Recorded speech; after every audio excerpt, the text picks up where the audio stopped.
জাতীয় স্মৃতিসৌধে মুক্তিযুদ্ধের বীর শহীদদের প্রতি অন্তর্বর্তীকালীন সরকারের প্রধান উপদেষ্টা ডক্টর মোহাম্মদ ইউনূস ও ১৩ উপদেষ্টার শ্রদ্ধা। কিছুক্ষণ পর যাবেন শহীদ মিনারে। সংকট কাটিয়ে ধীরে ধীরে বাড়ছে সরবরাহ, স্বস্তি ফিরছে নিত্যপণ্যের বাজারে, সুফল মিলছে শিক্ষার্থীদের বাজার তদারকি, বলছেন ভোক্তা। রাজনৈতিক পট পরিবর্তনের সুবাতাস ডিএসই ও সিএসইতে। ঢাকার পুঁজিবাজারে একদিনের সর্বোচ্চ সূচক বৃদ্ধির রেকর্ড। গেল সপ্তাহে বাজার মূলধন বেড়েছে ৫০,৫০০ কোটি টাকা। এবং এক বছরে গুঁড়োদুধ সহ শিশু খাদ্যের দাম বেড়েছে ১০%। অযৌক্তিক মূল্য নিয়ন্ত্রণে পদক্ষেপ চায় ক্যাব। যৌক্তিক কারণ অনুসন্ধানে কাজ করছে বাংলাদেশ প্রতিযোগিতা কমিশন।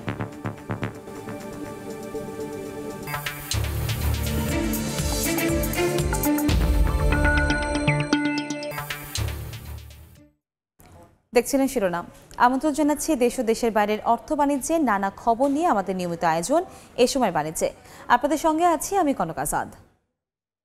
জাতীয় স্মৃতিসৌধে মহান মুক্তিযুদ্ধের শহীদদের প্রতি শ্রদ্ধা জানিয়েছেন অন্তর্বর্তীকালীন সরকারের প্রধান উপদেষ্টা ডক্টর মোহাম্মদ ইউনূস। সকাল ৯টা ৪৫ হেলিকপ্টারে করে সাভারে অবস্থিত স্মৃতিসৌধে যান অন্তর্বর্তীকালীন সরকারের প্রধান উপদেষ্টা। এর আগে অন্যান্য উপদেষ্টারা স্মৃতিসৌধে আসেন। ডক্টর ইউনূসের পর তারাও শহীদদের প্রতি শ্রদ্ধা নিবেদন করেন। বৈরী আবহাওয়ার মধ্যেই জাতির শ্রেষ্ঠ সন্তানদের সম্মান জানান তারা।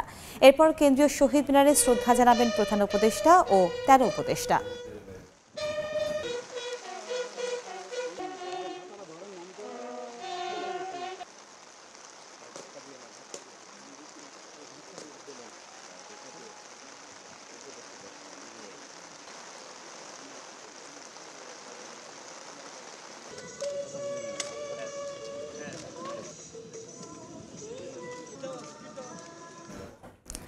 কিছুটা স্বস্তি ফিরেছে নিত্যপণ্যের বাজারে, সংকট কাটিয়ে ধীরে ধীরে বাড়ছে সরবরাহ। শুক্রবার সকালে কারওয়ান বাজারে ঘুরে দেখা যায় কয়েকদিনের তুলনায় এদিন মাছের সরবরাহ বেড়েছে দ্বিগুণ। কিছুটা কমেছে ইলিশের দাম। মুদিবাজারে খোলা আটায় কমেছে কেজি প্রতি ১০ টাকা। এছাড়া ১৩৫ টাকা চিনির দাম কমে বিক্রি হচ্ছে ১৩০-এ। ৫ টাকা কমে ইন্ডিয়ান মসুর ডালের বিক্রি হচ্ছে ১১০ টাকা। দেশি মসুরের ডালে ১০ টাকা কমে বিক্রি হচ্ছে ১৩০ টাকায়। এদিকে সবজির বাজারে সরবরাহ বাড়লেও দাম কমেনি, বেড়েছে কাঁচা মরিচের দাম। অন্যদিকে মুরগির দাম অপরিবর্তিত থাকলেও কমতির দিকে ডিম।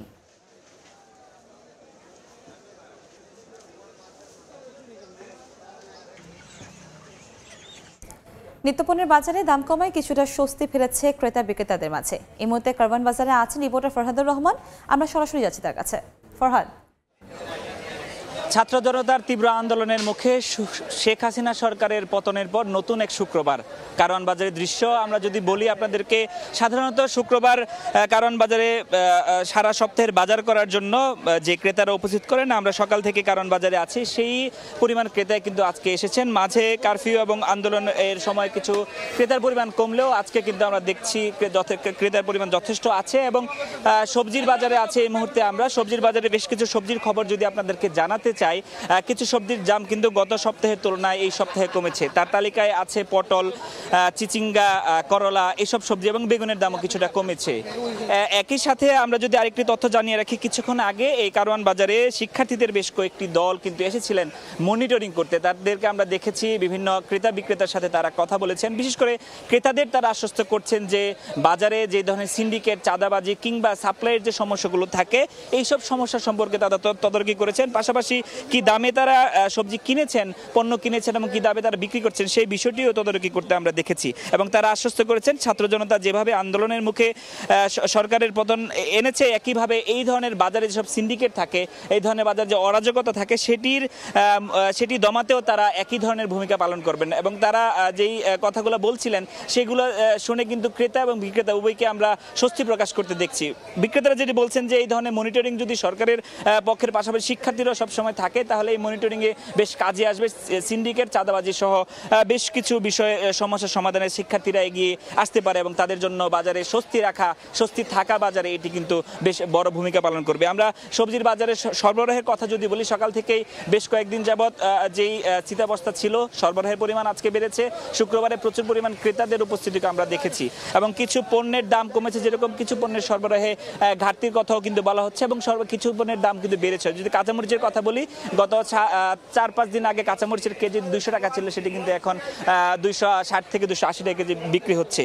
পাশাপাশি অন্যান্য পণ্যের সরবরাহের কথা বারবারই আমরা আসলে বলছি, কেননা সরবরাহের ঘাটতির কথা বলে বিভিন্ন সময় পণ্যের দাম বাড়ানোর কথা থাকে, সেটি কিন্তু এখন সেটি কিন্তু নাই। এবং তারা যেটি বলছিলেন আসলে যে সরবরাহ যদি ঠিকঠাক থাকে তাহলে এই বাজারের স্বস্তি কিন্তু ফিরে আসবে। পাশাপাশি আমরা যদি মাছের বাজার, মুরগির বাজারে কথা বলি, আমরা কিছুদিন আগে সেই বাজারগুলোতে ছিলাম, মাছের সরবরাহ বেড়েছে, দাম তবে ঠিক ওভাবে কমেনি। একই সাথে মুরগির দাম কিছুটা কমেছে, ডিমের হালিতেও কমেছে অন্তত 5 থেকে 10 টাকা। তো কারণ বাজার থেকে এই ছিল আমার কাছে বাজারের সবশেষ পরিস্থিতি। নিত্যপণ্যের বাজারে খবরাখবর জানতে আমরা সরাসরি যুক্ত ছিলাম কারওয়ান বাজার থেকে। আগে যেখানে দিনে কয়েকবার চাঁদা দিতে হতো, এখন একবারও না। তাই পণ্য বিক্রি করে যেমন স্বস্তি পাচ্ছেন বিক্রেতারা, তেমনই দাম কমায় স্বস্তির কথা জানান ক্রেতারা। এমন সুফল মিলছে শিক্ষার্থীদের চালানো বাজার তদারকি আর সচেতনতামূলক কার্যক্রমে। ভোক্তাদের চাওয়া যেন বছর জুড়ে থাকে এমন উদ্যোগ। রাজনৈতিক ক্রান্তিকাল উত্তরণ আর অর্থনৈতিক সংকট নিরসন, রাজপথ থেকে বাজার সবখানেই শিক্ষার্থীরা গড়ে তুলেছেন সামাজিক আন্দোলন। এরই অংশ হিসেবে বৃহস্পতিবার সন্ধ্যার পর একটি বেসরকারি বিশ্ববিদ্যালয়ের ছাত্রছাত্রীরা আসেন রাজধানীর কারওয়ান বাজারে। চাঁদাবাজির বিরুদ্ধে সচেতনতা বৃদ্ধিতে কাজ করেন তারা। তাদের এমন উদ্যোগে বিক্রেতারা জানান স্বস্তির কথা। চাঁদা আগে ছিল, এখন এই 2-3 ধরে চাঁদা বন্ধ হয়ে গেছে। ছাত্ররা করতেছে, আজকেও মনে করেন কয়েকবার আসছে আমাদের মাঝখানে, আমরা শান্তিতে দ্বন্দ্ব করবো।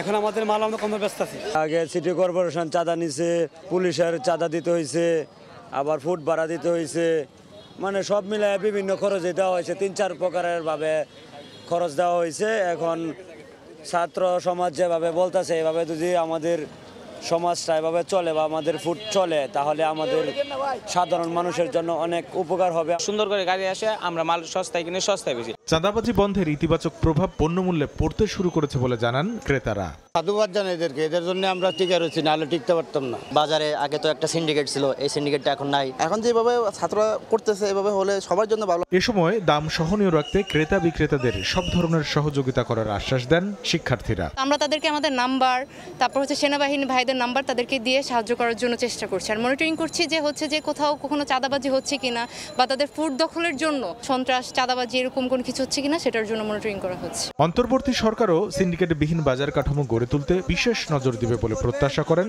সংশ্লিষ্টরা। দেশের জনগণ যেন সুস্থ সবলভাবে জীবিকা নির্বাহ করে খেতে পারে। কামরুল হাসান সবুজ, সময় সংবাদ, ঢাকা। ঢাকায় কমলেও অন্য জেলাগুলোতে এখনও বাড়তে নিত্যপণ্যের দাম। বাজার পরিস্থিতি জানাতে ময়মনসিংহের মেছুয়া বাজারে আছেন রিপোর্টার ওবায়দুল হক এবং খুলনার মিস্ত্রিপাড়া বাজারে আছেন আব্দুল্লাহ আল মামুন রুবেল। শুরুতে যাচ্ছে ওবায়দুলের কাছে। ওবায়দুল, দেশের যে অস্থিতিশীল পরিস্থিতি ছিল সেটি এখন অনেকটাই কাটিয়ে উঠেছে এবং মানুষের যে স্বাভাবিক জীবনযাত্রা সেটি কিন্তু ফিরে আসতে শুরু করেছে। সেই চিত্র আমরা দেখতে পাচ্ছি এই যে ময়মনসিংহ নগরের মেছুয়া বাজার। এখানে আজকে মানুষের যে উপস্থিতি এবং মানুষ যে স্বাভাবিক জীবনে ফিরে আসতে শুরু করেছে সেটি কিন্তু দেখা যাচ্ছে। এখানে মানুষের উপস্থিতি কিন্তু আমরা সকাল থেকেই বেশ লক্ষ্য করছি। এবং বাজারের পরিস্থিতি যদি আমি একটু বলি, যে বাজার চাহিদা বেশি থাকলেও সরবরাহ কম থাকায় কিন্তু যে সবজির বাজার সেটি কিন্তু অনেক সবজি কিন্তু দাম কিছুটা বেড়েছে, আবার অনেক সবজি কিন্তু স্থিতিশীল রয়েছে গত সপ্তাহের তুলনায়। আমরা যদি একটু দামের বিষয়টি যদি বলি, যে কাঁচামরিচ কিন্তু বেশ বেড়েছে, 20 টাকা বেড়ে কিন্তু 200 থেকে 220 টাকায় বিক্রি হচ্ছে। পটল স্থিতিশীল রয়েছে, 30 টাকায় বিক্রি হচ্ছে। ঢেঁড়স বিক্রি হচ্ছে 50 টাকা, করলা বিক্রি হচ্ছে 80 টাকা, বেগুন বিক্রি হচ্ছে 50 টাকা, চিচিঙ্গা বিক্রি হচ্ছে 60 টাকা, এটি কমেছে, যেটি 60 টাকা ছিল এটি 50 টাকা হয়েছে। কাঁকরোল 50 টাকা, পেঁপে 40 টাকা থেকে এখন কমে বিক্রি হচ্ছে 30 টাকা। শসা কিছুটা বেড়েছে 30 টাকা থেকে 40 টাকা। মুখী স্থিতিশীল রয়েছে 50 টাকায় বিক্রি হচ্ছে। ঝিঙ্গা বিক্রি হচ্ছে 80 টাকা। এছাড়া কিন্তু আমরা দেখতে পাচ্ছি যে আলু এবং পেঁয়াজের দাম কিন্তু কিছুটা বেড়েছে। আলুর দাম স্থিতিশীল রয়েছে, তবে পেঁয়াজের দাম কিছুটা 10 টাকা বেড়েছে। আলু বিক্রি হচ্ছে 60 টাকা এবং পেঁয়াজ বিক্রি হচ্ছে 110 থেকে 120 টাকা। এছাড়া রসুন কিন্তু বিক্রি হচ্ছে 180 থেকে 200 টাকা, আদা বিক্রি হচ্ছে 240 টাকা। এছাড়া মাংসের বাজার কিন্তু স্থিতিশীল রয়েছে। গরুর মাংস বিক্রি হচ্ছে 750 টাকা, খাসি বিক্রি হচ্ছে 1050 টাকা। তো এই ছিল আসলে ময়মনসিংহের পরিস্থিতি। এই মুহূর্তে আমরা খুলনার বাজার পরিস্থিতি জানতে চলে যাব সহকর্মী আব্দুল আল মামুন রুবেলের কাছে। গত কয়েকদিনের অস্থিরতা কাটিয়ে স্বস্তি ফিরতে শুরু করেছে খুলনা অঞ্চলের বাজারগুলোতেও কিন্তু সেই স্বস্তির প্রভাব পড়েছে। গত কয়েকদিন যারা আসলে বাজার করতে পারেননি, আজ শুক্রবার ছুটির দিনে কিন্তু খুলনার মিস্ত্রিপাড়া বাজার সহ খুলনার বিভিন্ন বাজারে কিন্তু ক্রেতাদের উপচে পড়া ভিড় লক্ষ্য করা গিয়েছে এবং বিভিন্ন পণ্যের দামও কিন্তু কিছুটা কমতির দিকে, কোনো কোনো পণ্যের দাম স্থিতিশীল রয়েছে এবং কোনো কোনো পণ্যের দাম কিন্তু কিছুটা বাড়তির দিকেও রয়েছে। একটু যদি আমি বলি যে আজ সকাল থেকে খুলনায় মুরগির বাজারের দামটা যদি আমি একটু বলি, মুরগির বাজারের দাম কিন্তু গত সপ্তাহের তুলনায় কিছু কিছু বেড়েছে এবং এখানে আমরা প্রচুর ক্রেতাদের ভিড় লক্ষ্য করছি। এবং এই মুরগি গত সপ্তাহে ব্রয়লার মুরগি যেটি বিক্রি হয়েছিল 150 টাকা, সেটি 10 টাকা বেড়ে 160 টাকায় বিক্রি হচ্ছে আজকে। এছাড়া অন্যান্য যে মুরগি রয়েছে সেসব মুরগির দামও বেড়েছে। যদি একটু আপনাদের জানিয়ে দিই যে সোনালী মুরগি আজ বিক্রি হচ্ছে 250 টাকায়, কক মুরগি 250 টাকা কেজি বিক্রি হচ্ছে। এছাড়া লেয়ার যেটি সেটি বিক্রি হচ্ছে 290 টাকা কেজি দরে। এছাড়া ডিমের দাম কিন্তু কিছুটা কমতির দিকে রয়েছে। প্রতি হালি ডিম খুলনায় কিন্তু আজকে আমরা 46 টাকা থেকে 50 টাকা পর্যন্ত বিক্রি হতে দেখেছি। গরুর মাংসের মূল্য কিন্তু স্থির রয়েছে, 750 টাকা কেজি দরে বিক্রি হচ্ছে। সব মিলে যদি বলি খুলনায় যেমন স্বস্তি ফিরেছে, স্বাভাবিকতা ফিরেছে, ঠিক একইভাবে কিন্তু বাজারেও কিন্তু কিছুটা স্বস্তি ফিরেছে এবং ক্রেতাদেরও প্রচুর ভিড় লক্ষ্য করা যাচ্ছে। তো আমার কাছে এই ছিল খুলনা থেকে বাজার পরিস্থিতির সবশেষ খবর। নিত্যপণ্যের বাজারের খবরাখবর জানতে আমরা সরাসরি যুক্ত ছিলাম খুলনা এবং ময়মনসিংহ থেকে। কেন্দ্রীয় শহীদ মিনারে ভাষা শহীদদের প্রতি শ্রদ্ধা জানাতে অন্তর্বর্তীকালীন সরকারের প্রধান উপদেষ্টা ডক্টর মোহাম্মদ ইউনূস এবং 13 উপদেষ্টা সেখানে গিয়েছেন। যেখানে আছেন রিপোর্টার ফারুক ভাই নবীন। আমরা সরাসরি যাচ্ছি তার কাছে।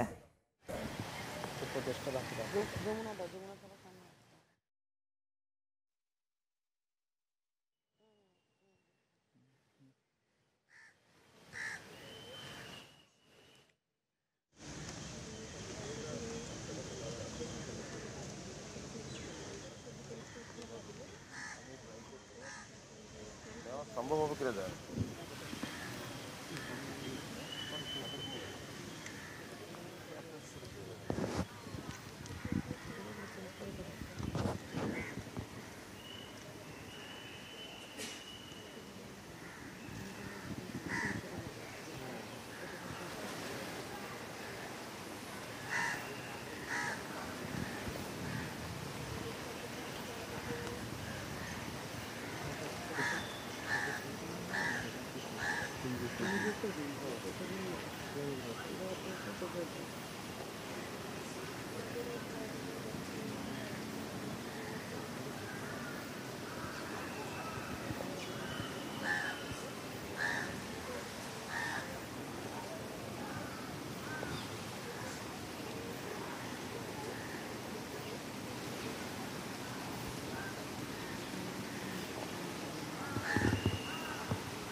কেন্দ্রীয় শহীদ মিনারে অল্প কিছুক্ষণ আগে বা এই মাত্রই 52 ভাষা শহীদদের প্রতি শ্রদ্ধা নিবেদন করলেন অন্তর্বর্তীকালীন সরকারের প্রধান উপদেষ্টা অধ্যাপক ডক্টর মোহাম্মদ ইউনূস। এখন এই সরকারের অন্যান্য উপদেষ্টা যারা রয়েছেন তারাও শ্রদ্ধা নিবেদন করবেন, সে প্রস্তুতি কিন্তু যে আমরা দেখতে পাচ্ছি। এখানে অন্তর্বর্তীকালীন সরকারের প্রধান উপদেষ্টা তিনি শ্রদ্ধা নিবেদন শেষে তিনি কিন্তু এখন যে অন্য উপদেষ্টাদের অপেক্ষায় রয়েছেন। একে একে কিন্তু যে অন্য যে উপদেষ্টা যারা রয়েছেন তারাও কিন্তু আসতে শুরু করেছেন।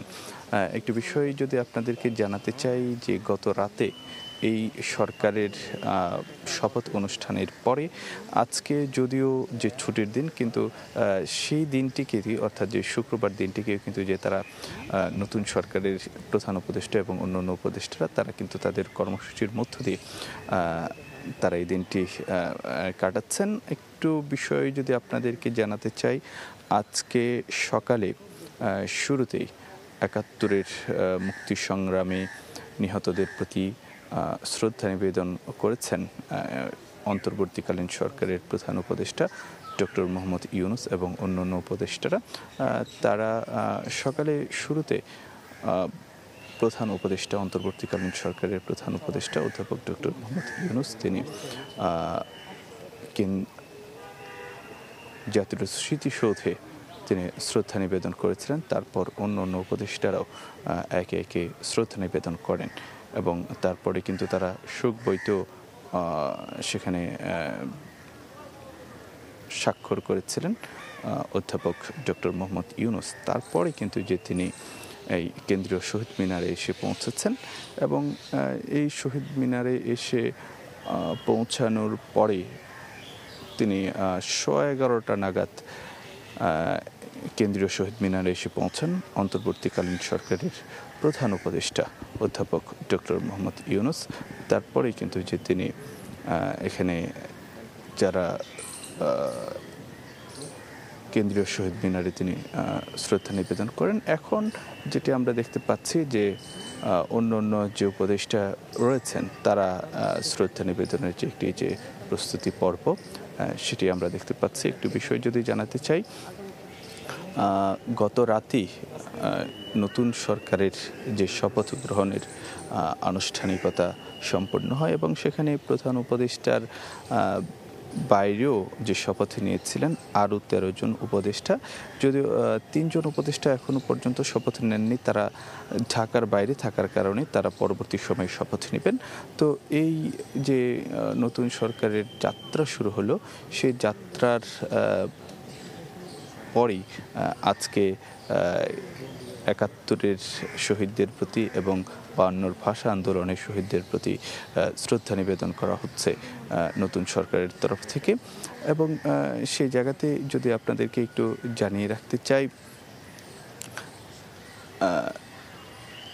গতকাল বা গত রাতে যে শপথ নেওয়ার পরেই নতুন সরকারের যে উপদেষ্টারা রয়েছেন তারা কিন্তু তাদের নানা প্রতিশ্রুতির কথা কিন্তু জাতিকে জানিয়েছেন এবং জাতিকে একটি নতুন স্বপ্ন কিংবা নতুন আশার বাণী শোনাতে চেয়েছেন। এবং অন্যদিকে বিভিন্ন রাজনৈতিক দলের প্রতিনিধি কিংবা নাগরিক সমাজের প্রতিনিধি তারাও কিন্তু যে তাদের যে প্রত্যাশার জায়গাটি সেটি জানান দিচ্ছিলেন। তো এখন আমরা যেটি দেখতে পাচ্ছি যে অন্তর্বর্তীকালীন সরকারের উপদেষ্টা পরিষদের যে সদস্য রয়েছেন তারা একে একে এখন শ্রদ্ধা নিবেদন করবেন। অর্থাৎ শুরুতে অন্তর্বর্তীকালীন সরকারের প্রধান উপদেষ্টা অধ্যাপক ডক্টর মোহাম্মদ ইউনূস তিনি শ্রদ্ধা নিবেদন করেছিলেন। এখন কিন্তু যে উপদেষ্টা পরিষদের অন্য যে সদস্য রয়েছেন তাদেরকে নিয়ে কিন্তু যে শ্রদ্ধা নিবেদন করছেন। এবং আমরা যেটি জানি যে বৈষম্য বিরোধী ছাত্র আন্দোলনের যে দুই নেতা যেই এই উপদেষ্টা পরিষদে ঠাঁই পেয়েছেন তারাই কিন্তু যে এই যে পুষ্পস্তবকটি সেটা কিন্তু যে নিয়ে এসেছেন, অর্থাৎ তাদেরকে কিন্তু যে সামনে রেখে নতুন উপদেষ্টা পরিষদ ৫২ ভাষা আন্দোলনের শহীদদের প্রতি শ্রদ্ধা নিবেদন করলো কেন্দ্রীয় শহীদ মিনারে।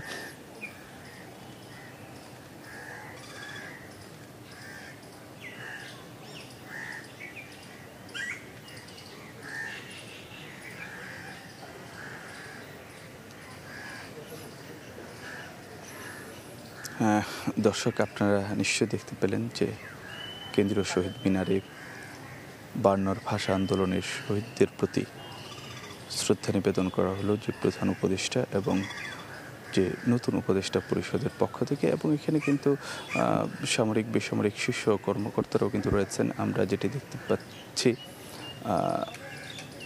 এখন এই শ্রদ্ধা নিবেদন শেষে একে একে কিন্তু যে চলে যাচ্ছেন অন্তর্বর্তীকালীন সরকারের প্রধান উপদেষ্টা এবং যে অন্যান্য উপদেষ্টারা।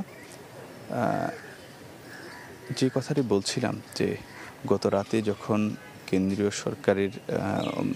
রাতে যখন অন্তর্বর্তীকালীন সরকারের প্রধান উপদেষ্টা এবং যে অন্যান্য উপদেষ্টাদের শপথের আনুষ্ঠানিকতা বঙ্গভবনে অনুষ্ঠিত হয়েছিল, তখন থেকে কিন্তু যে তারা যেটি বলেছিলেন যে আগামীর দিনগুলো যেন বাংলাদেশের জন্য সুন্দর হয়, ভালো হয় এবং আইনের শাসন নিশ্চিত হয়, গণতান্ত্রিক মূল্যবোধ নিশ্চিত হয়, সে বিষয়ের দিকে তারা সজাগ থাকবেন। এবং আপনারা নিশ্চয়ই দেখতে পাচ্ছেন যে কেন্দ্রীয় শহীদ মিনার এখন ত্যাগ করছেন যে প্রধান উপদেষ্টা ও অন্যান্য উপদেষ্টারা। তো এই ছিল আমার কাছে এখনকার মতন সবশেষ খবরাখবর।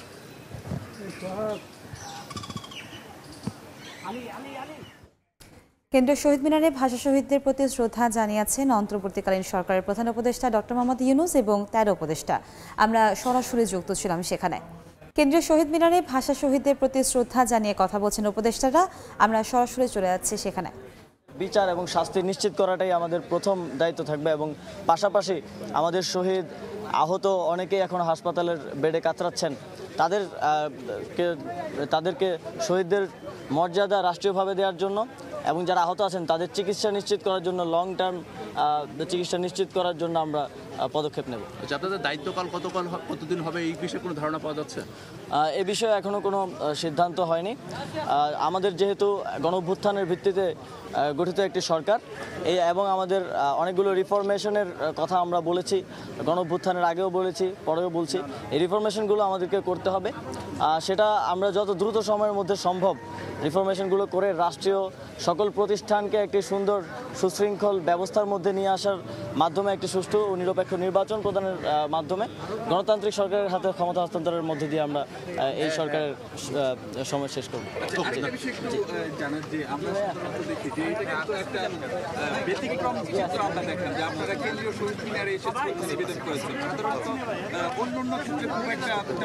দেখা যায়নি যে শপথ গ্রহণের আনুষ্ঠানিকতার পরে কেন্দ্রীয় শহীদ মিনারে এসে শ্রদ্ধা নিবেদন করেন।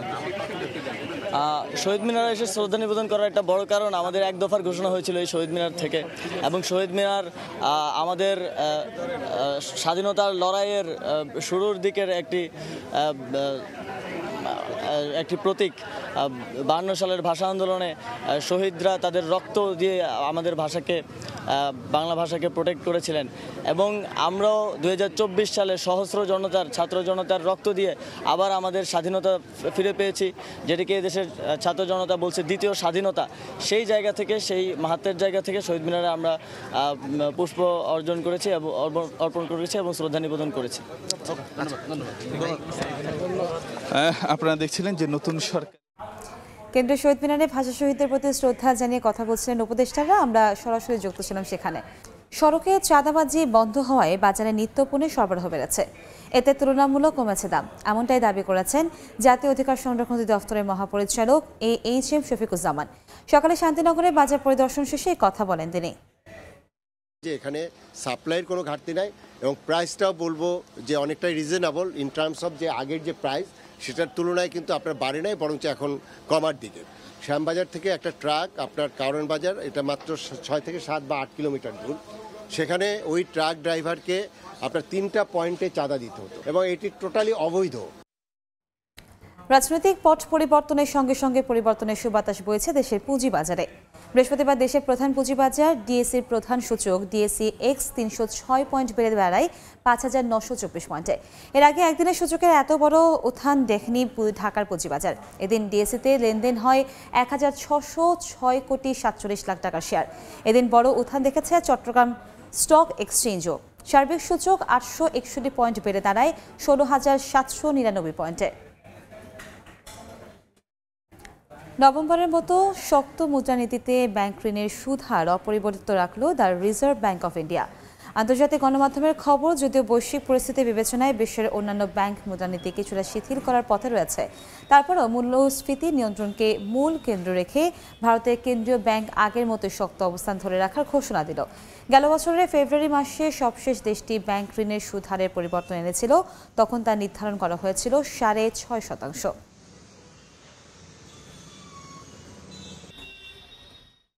এ পর্যায়ে শীর্ষ সংবাদগুলো জানিয়ে দিচ্ছে আরেকবার। জাতীয় স্মৃতিসৌধ ও শহীদ মিনারে অন্তর্বর্তীকালীন সরকারের প্রধান উপদেষ্টা ডক্টর মোহাম্মদ ইউনূস ও 13 উপদেষ্টা, জাতির শ্রেষ্ঠ সন্তানদের প্রতি শ্রদ্ধা নিবেদন।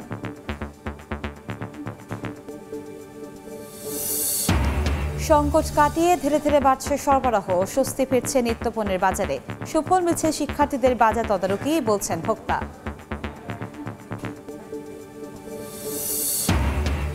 এবং রাজনৈতিক পট পরিবর্তনের সুবাতাস ডিএসসি ও সিএসসিতে। ঢাকার পুঁজিবাজারে একদিনের সর্বোচ্চ সূচক বৃদ্ধির রেকর্ড, গেল সপ্তাহে বাজারে মূলধন বেড়েছে 50,500 কোটি টাকা।